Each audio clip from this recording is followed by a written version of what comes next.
जाल है जिसमें फंसकर ज्यादातर लोग अपना पूरा पैसा गंवा बैठते हैं। लेकिन कुछ चंद लोग जो मार्केट के इस जाल को पहचान जाते हैं, वे लोग यहाँ भर भर के पैसा छापते हैं। आज हम आपको इसी जाल को पहचानना एकदम आसान भाषा में सिखाने वाले हैं। दोस्तों, लगभग हर रोज बहुत बार ऐसा होता है कि मार्केट में एक रेजिस्टेंस लेवल का ब्रेकआउट होता है और आप जैसे छोटे ट्रेडर्स अपना स्टॉप लॉस लगाकर ऊपर की तरफ ट्रेड में एंट्री ले लेते हैं। मार्केट यहाँ से हल्की फुल्की ऊपर भी जाती है, लेकिन फिर थोड़ी देर में मार्केट नीचे आकर आपके स्टॉप लॉस को खा जाती है। यही तो है मार्केट का जाल, जिसे ट्रैप ट्रेडिंग कहते हैं। आइए सबसे पहले हम ट्रैप ट्रेडिंग के बेसिक को समझते हैं। चार्ट पर देखो, ये एक काफी इंपॉर्टेंट रेजिस्टेंस जोन है और यहाँ पर इस रेजिस्टेंस का ब्रेकआउट होता है। जब मार्केट इस रेजिस्टेंस के ऊपर सस्टेन करती है तो छोटे ट्रेडर्स यहाँ अपनी एंट्री बना लेते हैं, पर होता ऐसा है कि मार्केट यहीं से वापस घूम जाती है और उनका स्टॉप लॉस हिट हो जाता है। इस चीज को फॉल्स ब्रेकआउट भी कहा जाता है। ये जिस ट्रैप में अभी छोटे ट्रेडर्स फंसे, ये जाल ऑपरेटर्स द्वारा बिछाया होता है। अब आपके मन में सवाल उठेगा कि ये ऑपरेटर्स कौन होते हैं। तो भाई साहब, बात यह है कि ऑपरेटर बहुत बड़ी बड़ी पार्टीज होती हैं जो एकदम से एक टाइम पर करोड़ों रुपए मार्केट में झोंक देते हैं। इनका मेन मकसद होता है कि मार्केट को रेजिस्टेंस तक ले जाकर ब्रेकआउट करवाया जाए। अब जैसे ही ब्रेकआउट होता है तो छोटे ट्रेडर्स इसको प्रॉफिट कमाने की अच्छी अपॉर्चुनिटी की तरह देखते हैं।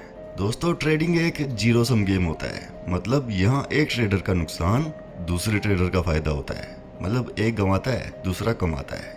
ब्रेकआउट होने पर छोटे ट्रेडर्स का पैसा खाने और उन्हें बड़े मूव में पैसा कमाने से रोकने के लिए ऑपरेटर्स उनकी अपोजिट साइड में काफी सारा पैसा लगा देते हैं, जिसके कारण मार्केट रिटेल ट्रेडर की तरफ ना जाकर ऑपरेटर की साइड में चली जाती है। ऐसे में छोटे ट्रेडर्स का पैसा बड़े प्लेयर्स के हाथ में पहुंच जाता है।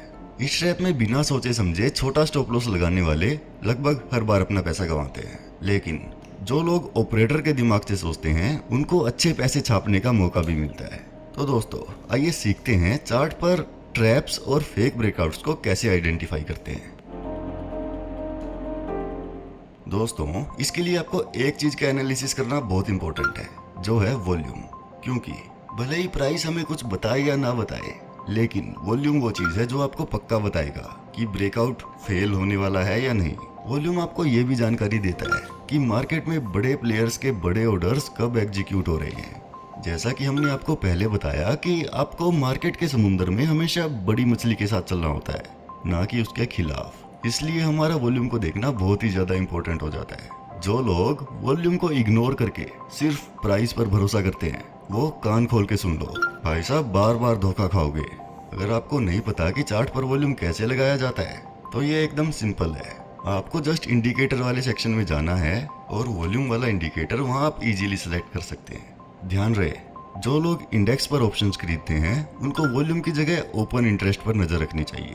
आइए अब आपको इस वॉल्यूम इंडिकेटर का यूज करना सिखाते हैं। आपको यहाँ चार्ट के नीचे ये लाल हरी बार्स नजर आ रही होंगी। भाई साहब, जितनी लंबी बार उतना ज्यादा वॉल्यूम।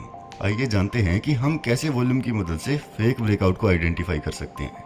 इस चार्ट में प्राइस ग्रीन कैंडल बनाते हुए ऊपर की ओर जा रहा है। एक लेवल के बाद अब जैसी प्राइस इस रेजिस्टेंस लेवल को क्रॉस करता है तो छोटी छोटी रेड कैंडल्स के साथ रिट्रेस भी करता है। ऐसे समय में हमें वॉल्यूम पर ध्यान देना चाहिए।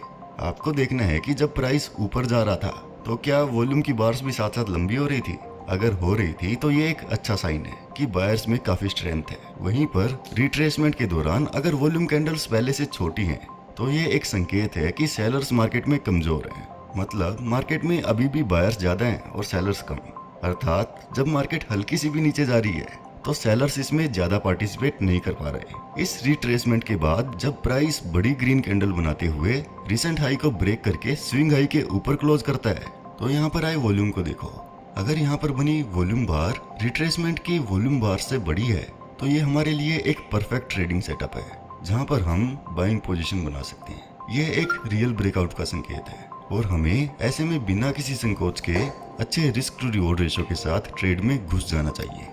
जैसा कि हम जानते हैं कि मार्केट में हमारे डिसीजंस 100% कभी भी ठीक नहीं हो सकते, लेकिन ज्यादातर बार ये सेटअप हमें प्रॉफिट ही देगा। आइए अब जानते हैं कि हम एक फेक ब्रेकआउट को कैसे आइडेंटिफाई कर सकते हैं। जब प्राइस रेजिस्टेंस लेवल को ब्रेक करके थोड़ा ऊपर क्लोज करता है तो हम देखते हैं कि उस समय की वॉल्यूम बार्स भी बड़ी होती जा रही हैं। फिर जब प्राइस वहां से रिट्रेस करता है तो हम देखते हैं कि यहाँ भी वॉल्यूम बार्स बड़ी ही होती जा रही है। ये दिखाता है कि सेलर्स अब धीरे धीरे मजबूत हो रहे हैं और बड़ी क्वांटिटी के साथ मार्केट में एंट्री ले रहे हैं। अब जब प्राइस छोटे छोटे ग्रीन कैंडल्स बनाते हुए ऊपर उठता है और वॉल्यूम का साइज रेड वॉल्यूम बार से छोटा होने लगता है, तो ये कंफर्म करता है कि बायर्स अब कमजोर हो चुके हैं। ऐसे में हमें स्विंग लो को मार्क करना होता है। अब जैसे ही प्राइस इस स्विंग लो को तोड़ते हुए नीचे की तरफ सस्टेन करता है और इसका वॉल्यूम भी पहले की ग्रीन कैंडल से ज्यादा है, तो ये एक परफेक्ट संकेत है कि हमारा ब्रेकआउट फेल हो चुका है। ऐसे में हमें अपनी पुरानी बाई पोजीशन को क्लोज करके अच्छे रिस्क टू रिवॉर्ड रेशियो के साथ शॉर्ट पोजीशन बनानी चाहिए। आइए एक और एग्जांपल देखते हैं। इस चार्ट को देखो, मार्केट साइडवेज है और सिर्फ एक जोन में मूव कर रही है। यहाँ पर इस कैंडल ने रेजिस्टेंस जोन को तोड़ दिया और इसके ऊपर अच्छे से सस्टेन भी किया। ऐसे में ज्यादातर नए ट्रेडर्स ऊपर की तरफ के ट्रेड में घुस जाते हैं, लेकिन तभी मार्केट नीचे आ जाती है और उन सबका स्टॉप लॉस खा जाती है। अब जब मार्केट थोड़ी नीचे सपोर्ट के पास आती है तो रिटेल ट्रेडर्स बिना कैंडल की क्लोजिंग का वेट किए मार्केट की ऊपर जाने की आस में फिर से बाइंग पोजीशन बना लेते हैं। पर होता यह है कि मार्केट सपोर्ट के नीचे क्लोजिंग देकर फिर से सबका स्टॉप लॉस खा जाती है। ऐसे में ट्रेडर्स की साइकोलॉजी खराब हो जाती है और वे आगे बढ़ने वाले सभी अच्छे मौकों को ट्रैप के डर से मिस कर देते हैं। आइए अब इस सेम चार्ट को हम एक दूसरे नजरिए से देखते हैं। इस बार हम वॉल्यूम का भी इस्तेमाल करेंगे। हमने देखा कि जब यहाँ रेजिस्टेंस का ब्रेकआउट हुआ तो भी कोई बड़ी वॉल्यूम बार नहीं बनी, इसलिए हम यहाँ पर ट्रेड नहीं लेते, बस वेट करते हैं। फिर आगे हमें दिखाई देता है कि मार्केट फिर से अपने सपोर्ट एरिया के पास आती है और इस सपोर्ट को ब्रेक करके नीचे की तरफ ही क्लोजिंग देती है। इस बार हम वॉल्यूम इंडिकेटर को देखकर ट्रेड कर रहे हैं, तो हमें नजर आता है कि यहाँ एक लाल हाई वॉल्यूम बार बन रही है जो पिछली बार से काफी बड़ी है। यहाँ से हमें कंफर्मेशन मिल जाती है अब यहाँ ये मार्केट नीचे ही जाने वाली है, इसलिए हम लोग रिस्क मैनेजमेंट के रूल्स को फॉलो करते हुए ट्रेड में एंट्री ले लेते हैं और काफी अच्छा प्रॉफिट बनाते हैं। तो दोस्तों यहाँ पर हमने 3 अच्छी बातें सीखी। पहली, हमारे अंदर मार्केट को देखने और सही मौके के आने तक पेशेंस होनी चाहिए। दूसरी, हमें कभी भी कैंडल क्लोजिंग का वेट किए बिना ट्रेड में नहीं घुसना चाहिए। तीसरी, हमें कभी भी वॉल्यूम को इग्नोर करके ट्रेड नहीं लेनी चाहिए। साथ ही आपको यह भी ध्यान रखना है कि ब्रेकआउट्स हर बार फेल नहीं होते, लेकिन ये जानना भी जरूरी है कि हमें ट्रेड में कब एंट्री लेनी है और कब नहीं। इसके लिए हमें उन लेवल्स को समझना होगा जहां फेक ब्रेकआउट्स ज्यादा होते हैं। मैं आपको उन कुछ इंपॉर्टेंट लेवल्स के बारे में बताऊंगा जहां पर ब्रेकआउट्स अक्सर फेल हो जाते हैं। आप इनको नोट करके अपने ट्रेडिंग सेटअप के सामने लगा लो। पहला ऐसा इंपॉर्टेंट लेवल है previous day high and low. पिछले दिन के हाई और लो मार्केट के लिए बहुत इंपॉर्टेंट लेवल्स होते हैं। जब प्राइस इन लेवल्स को सीधे सीधे बिना रुके तोड़ता है तो अक्सर फेक ब्रेकआउट होता है। वहीं पर दूसरा लेवल है करंट डे के हाई और लो। आज के दिन का सबसे ऊपरी और निचला लेवल भी एक फेक ब्रेकआउट का कारण बन सकता है। आपको ये दोनों लेवल्स मार्क कर लेने हैं और प्राइस जब बिना कंसोलिडेट किए इन लेवल्स को तोड़ने की कोशिश करता है तो भी ब्रेकआउट के फेक होने के चांसेस काफी बढ़ जाते हैं। तीसरा इंपॉर्टेंट लेवल है साइकोलॉजिकल लेवल। राउंड फिगर्स जैसे 26,000, 25,500 ये लेवल्स ट्रेडर्स की साइकोलॉजी पर किसी माइलस्टोन की तरह इंपैक्ट डालते हैं। इन जगहों पर ज्यादातर फेक ब्रेकआउट्स देखने को मिलते हैं। फॉर एग्जांपल, अगर निफ्टी 26,000 के आसपास ट्रेड कर रही है तो 26,000 एक इम्पोर्टेंट लेवल होगा, और अगर मार्केट इस लेवल को सीधे सीधे ब्रेक करती है तो हो सकता है कि ये छोटे रिटेल ट्रेडर्स को फंसाने के लिए एक ट्रैप हो।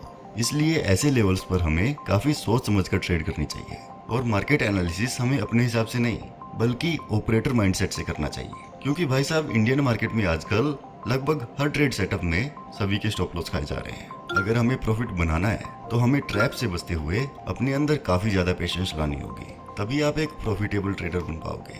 आइए अब समझते हैं कि ट्रैप से भरी मार्केट में सही जगह और सही समय पर एंट्री कैसे ली जा सकती है। पॉइंट नंबर 1, थोड़ी देर पहले मैंने आपको 3 लेवल्स बताए थे, तो जब प्राइस थोड़ी देर पहले बताए गए किसी इंपॉर्टेंट लेवल को बिना समय बिताए सीधा तोड़ दे तो इसके फेक ब्रेकआउट होने के चांसेस काफी बढ़ जाते हैं। आपको ऐसी पोजीशन से बचना चाहिए या फिर फेक ब्रेकआउट को ट्रेड करना चाहिए उल्टी डायरेक्शन में। पॉइंट नंबर 2, अगर प्राइस ब्रेकआउट होने से पहले, फोकस करो, पहले उस लेवल पर रुककर समय बिताए तो ज्यादातर बार ये एक असली ब्रेकआउट होगा। ऐसे में आप अकॉर्डिंगली ब्रेकआउट ट्रेड ले सकते हो। पॉइंट नंबर 3, ब्रेकआउट के बाद प्राइस के बिहेवियर को भी देखो। अगर प्राइस ब्रेकआउट के बाद उस लेवल पर ज्यादा समय बिताने लगे तो ब्रेकआउट फेल हो सकता है। इसलिए दोस्तों अपने दिमाग में बैठा लो, अगर मार्केट ब्रेकआउट से पहले कंसोलिडेट करती है तो ये एक रियल, ब्रेकआउट के बाद उस लेवल पर ज्यादा समय बिताने लगे तो ब्रेकआउट फेल हो सकता है। इसलिए दोस्तों अपने दिमाग में बैठा लो, अगर मार्केट ब्रेकआउट से पहले कंसोलिडेट करती है तो ये एक रियल ब्रेकआउट हो सकता है और ऐसे में आपको ब्रेकआउट की डायरेक्शन में ट्रेड लेनी चाहिए। वहीं पर अगर प्राइस ब्रेकआउट के बाद समय बिताता है तो ये एक फेक ब्रेकआउट हो सकता है। ऐसे में आपको दूसरी 2-3 इंडिकेटर से कंफर्मेशन लेके उल्टी दिशा में ट्रेड लेना ही आपको बेहतर रिजल्ट दे सकता है। आप ऊपर बताए 3 रूल से ब्रेकआउट को काफी अच्छे से समझ पाएंगे। दोस्तों अब लास्ट में मैं आपसे कुछ ट्रेडिंग टिप्स शेयर करता हूँ जो आपके काफी काम आएंगे। नंबर 1, अगर आप एक बिगिनर हैं, आपको अपनी पोजीशन का साइज रीजनेबल और छोटा रखने की कोशिश करनी चाहिए। बिगिनर्स को ये ध्यान रखना चाहिए कि एक आधी बार ज्यादा क्वांटिटी में ट्रेड करना उन्हें ज्यादा प्रॉफिट तो दिला सकता है, लेकिन एक बुरा दिन उनके पूरे अकाउंट को ही साफ कर देगा। नंबर 2, आपको ट्रेड करते हुए पेशेंस रखनी होगी।